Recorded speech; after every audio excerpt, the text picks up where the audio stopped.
Bhagavanuvacha Bahuni me vyatitani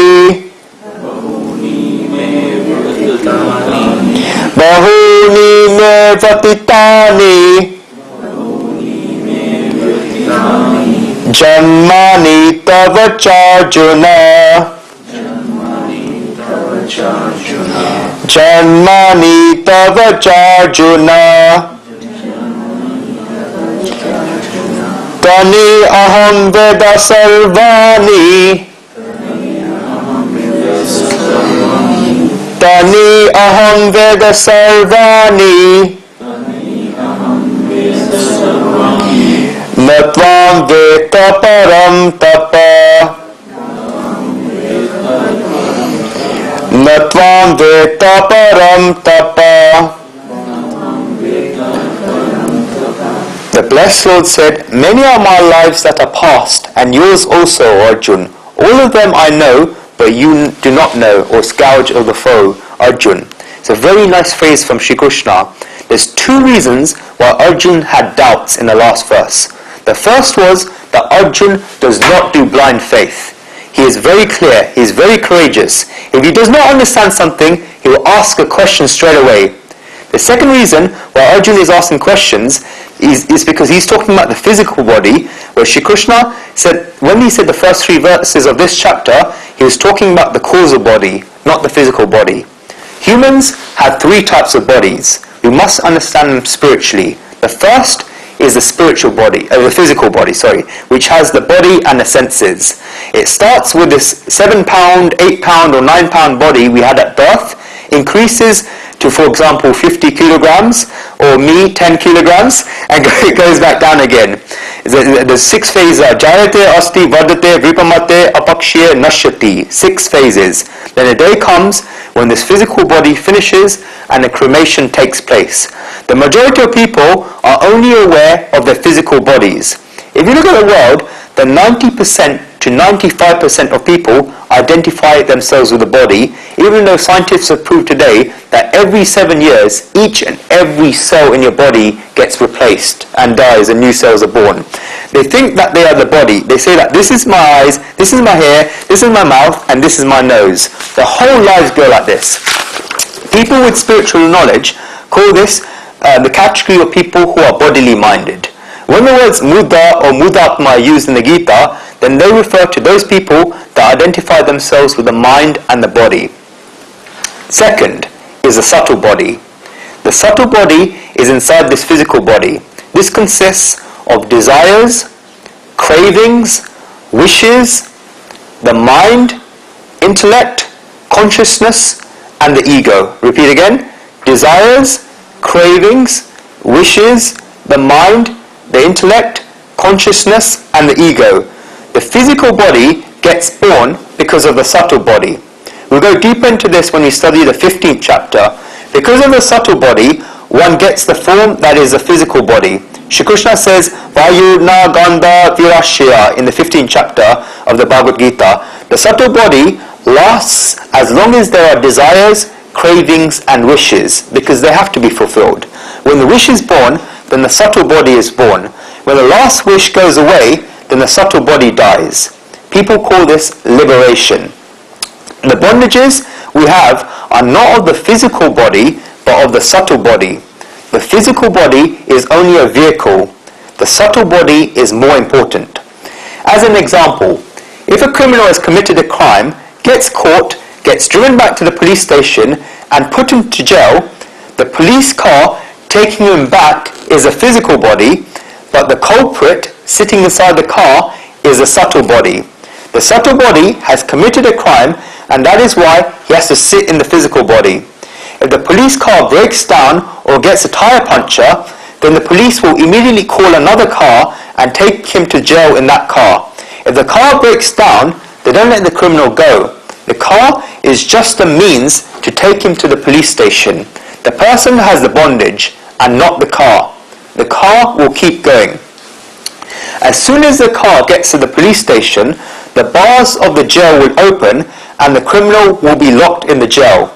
But the car had not committed a crime, and therefore the car will not go to jail. It's a person inside that committed the crime, and a person sitting inside will go to jail. In the same way, this body is a car, and the subtle body inside is the wishings, cravings, and desires due to which it has to go to jail. This is also the reason why the person has to go inside the physical body. When all these wishes go, then the subtle body dies, just like a criminal gets let out of jail when he is reformed. In this case, the jailer and a few others know that the person has changed and is now ready to come out of jail. Doesn't happen so much in America, but here you get let out of jail. So you may have a 5-year sentence, but he can be let out in 3 years because the fault has gone away. In the same way, when all wishes die, then so does the subtle body. 95% of people are only aware of the physical body, and there are only few people who you are a part of right now who are aware of both the physical body and the subtle body inside.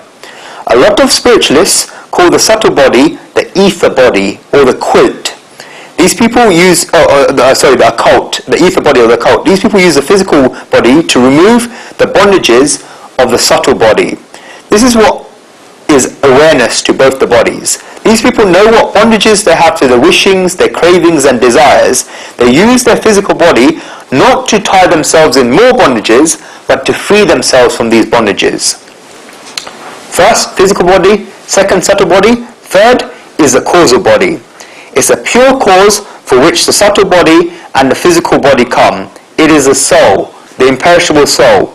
When a person becomes aware from the soul, then he has a threefold knowledge. There is no past or future for him. Whatever there is the present. Everything is happening simultaneously at one level. At the moment, we divide time into 3 sections: the past, the present, and the future. When we become aware of the soul, then there's no past or future, only the present. One obtains a clear view. We can understand this through 2 examples. Firstly, there is a building with 10 floors in it. A person's on the ground floor, the second person is in the second floor balcony, the third person is standing on the 10th floor balcony. So ground floor, second floor balcony, 10th floor balcony. All 3 of these people have different pasts, presents and futures. Now imagine, a car is coming from far away. The person from the 10th floor shouts out that the car is coming.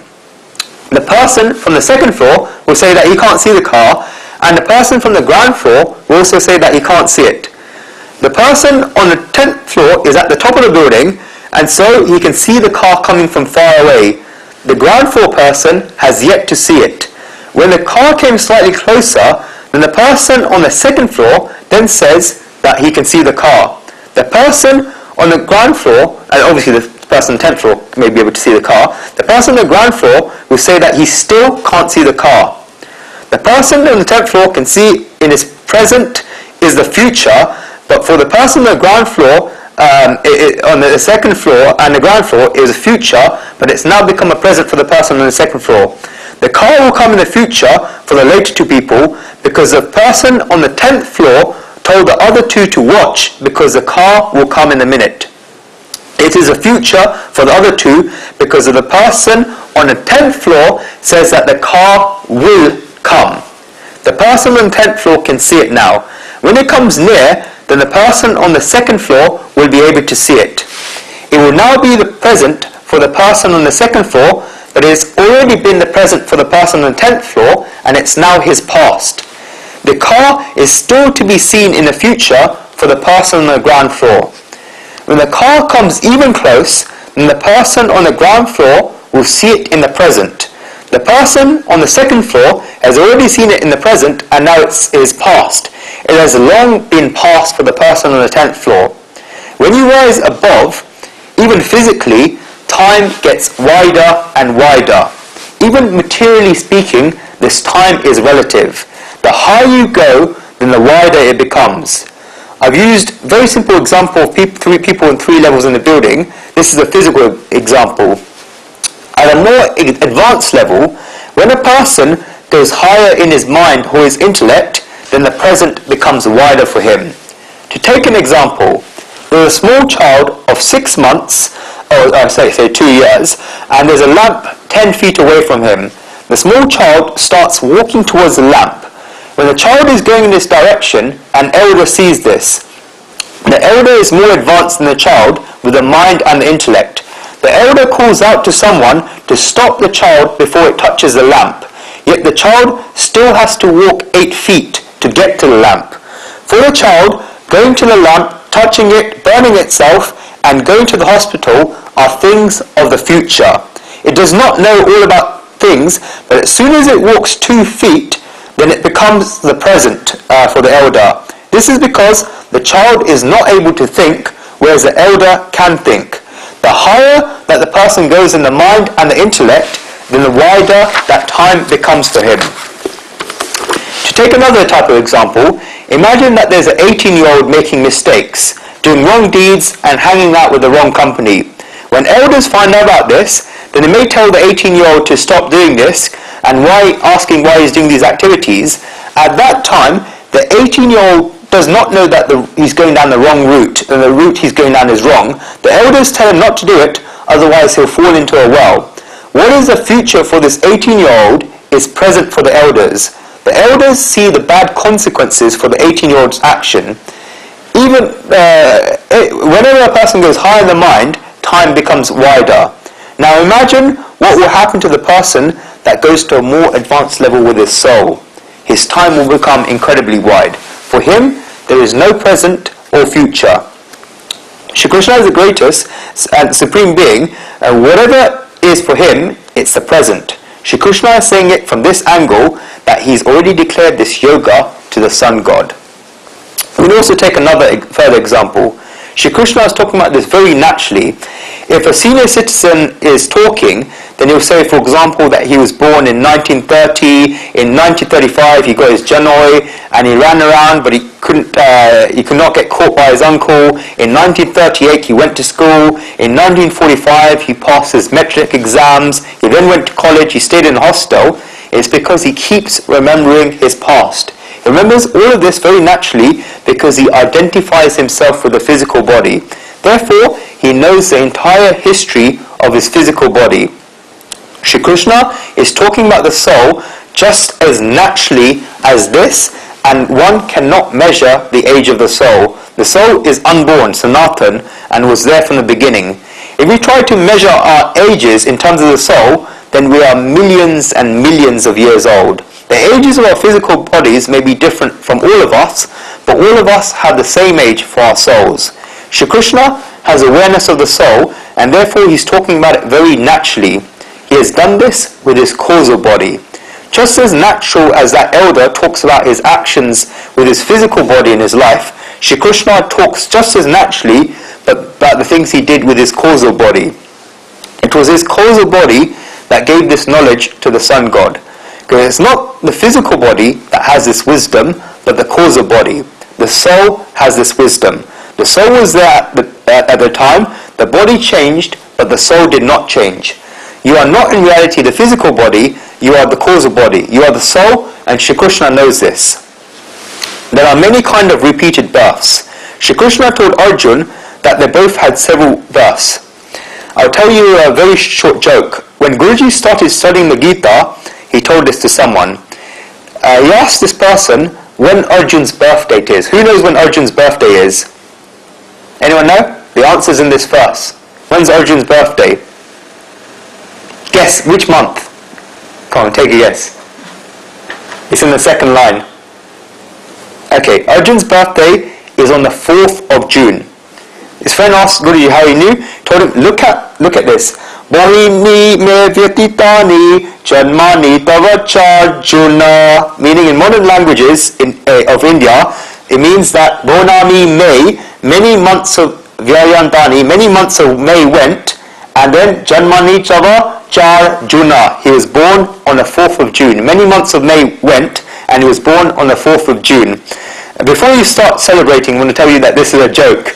Shri Krishna is trying to say that both him and Arjuna had many births. Well, why can Shri Krishna not tell this wisdom to the sun god? Because the sun was born from the eye of the Supreme Being.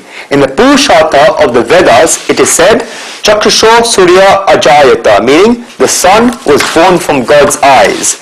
If the sun was born from his eyes, then how can he not tell this wisdom to the sun god? There are many kinds of repeated births. If you try to look at it spiritually, then this body has had so many repeated births. When we say that this body, we are this body of Chaganlal or Kachalal, we're wrong, because this body has had 8 births. In birth, we had 8 repeated births. The majority of knowledgeable persons from the world's major religions have accepted this. The first birth took place when the soul combines with a life. It lives in the clouds. Yeah? It lives in the clouds. This is the first birth. Then, when it becomes water in these clouds, it falls down as rain onto the plants. Therefore, the first birth was Jalatma, as water in the clouds. Then, when it falls down into the roots of plants, then the plants pulls this up through the roots. It goes into the plants, gets inside a flower, fruit, or leaf of the plant. When it goes there, it's Anatma. This is the second birth. The soul is the same, but there are different births. This flower, fruit, leaf, or plant is eaten by a man or a woman. When it goes in, as food inside someone's stomach, then if a woman consumes it, it will become an egg, and if a man consumes it, then it will become a sperm. This is the third birth of the soul, and it's called Viryatma. When the egg is fertilized inside the woman, then it becomes Garbhatma in the Garbha. This is the fourth birth.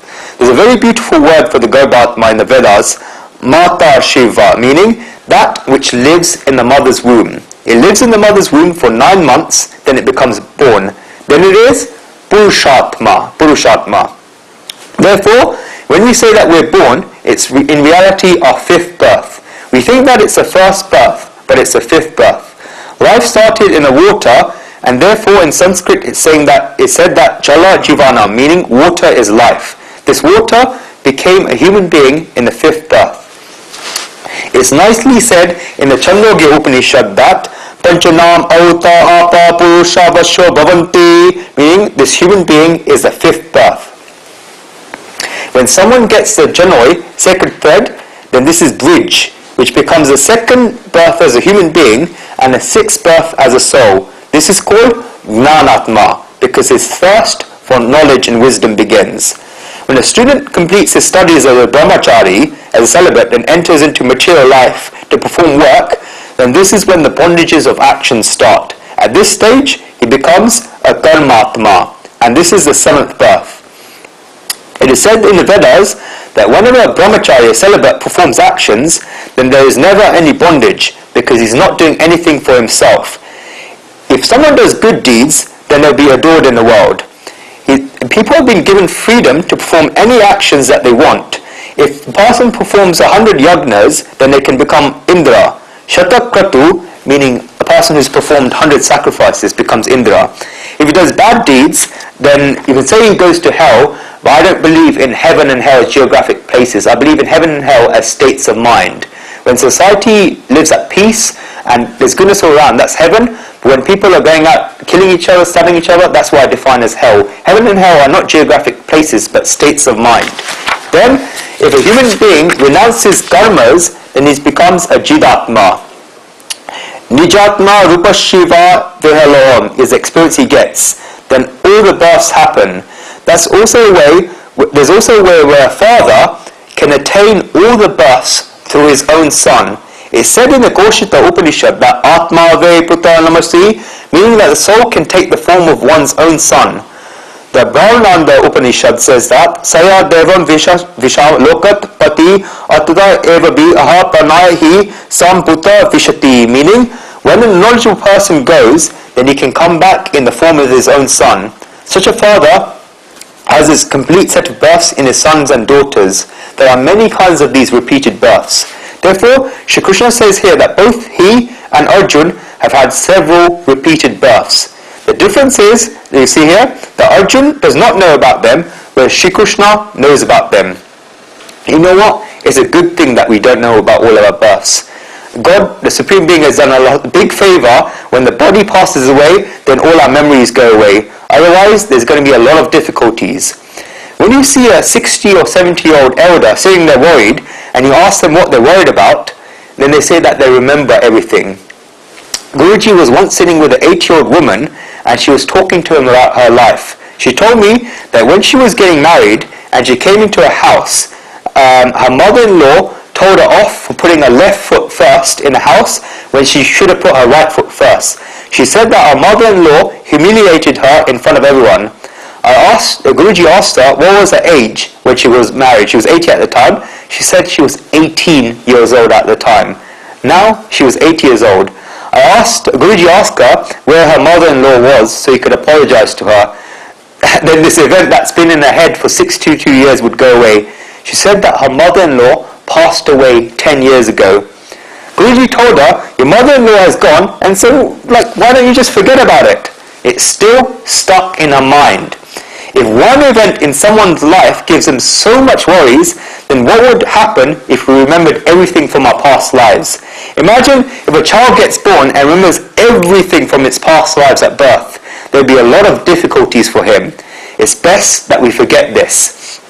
If we find out who our wife was, our wife in this birth was an enemy in a previous birth, then how will we be able to love her? If we find out that our husband was a dog that bit us in a previous life, and then we were on our way to meet a friend, then how will we be able to love him? This makes us laugh, but it's quite possible. It's good that we don't remember. It's a very big compassion from God. It's said in the Jain scriptures that Mahavirji had this, I use the word Bhagwan Mahavir. I use it carefully, Bhagwan Buddha, Bhagwan Mahavir. Bhagwan Mahavir had the power that whenever a devotee came to him, he would remind him of his previous births. That's when they reached a certain stage, for example, they couldn't leave the material world because something was stopping them. Mahavir would ask them what was stopping them, what was prohibiting them. The person would say, for example, they had attraction to wealth. Mahavir would take them to their previous birth and tell them how much wealth they earned in the previous birth. He would say, for example, that the person had earned 1 million rupees and he spent 1 million rupees. So much wealth went through him, yet did he get any happiness? No.